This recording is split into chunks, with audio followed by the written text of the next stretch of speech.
sot ne kemi përballë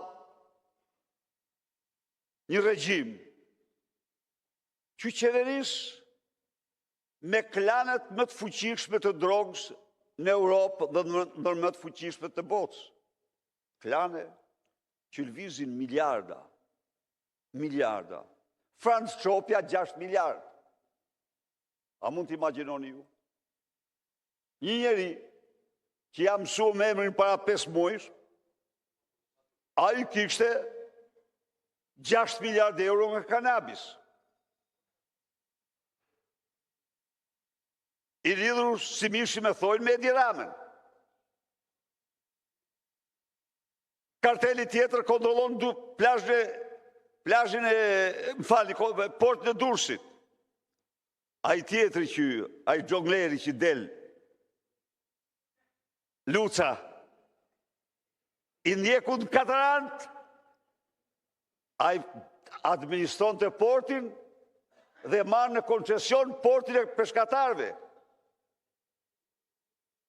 I ndjekur gjatë periudhësor në Katarant nga italianë dhe të gjithë për trafik droge.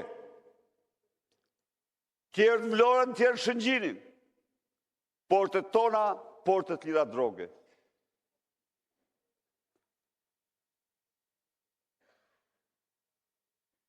Jeni ndjeni të aferave të tmerrshme korruptive.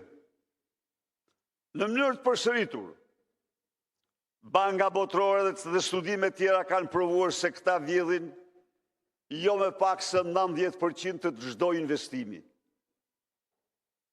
Edhe 100%. Ku është djegësi i Tiranës? 130 milion asnjë tull. Po të shkoni të studioni dokumentat e Akshit, normal, agjencisë Edi Rams dhe Linda Rams. Aty do gjeni X-in, i cili fiton tenderin me 60 milion euro, i cili transferon në kontot e tij 60 milion euro dhe nuk ka bërë asnjë blerje, asnjë shitje. Absolutisht. Përveç marrjes parave nga thesari në konton e tij. Në botë kjo, s'dohen gjë që te i kalon. Shkojmë me tutje. Gjejmë pensionistin, i dalë prej kosh në pension, si për mars me 60 milion euro i portit Vlorës.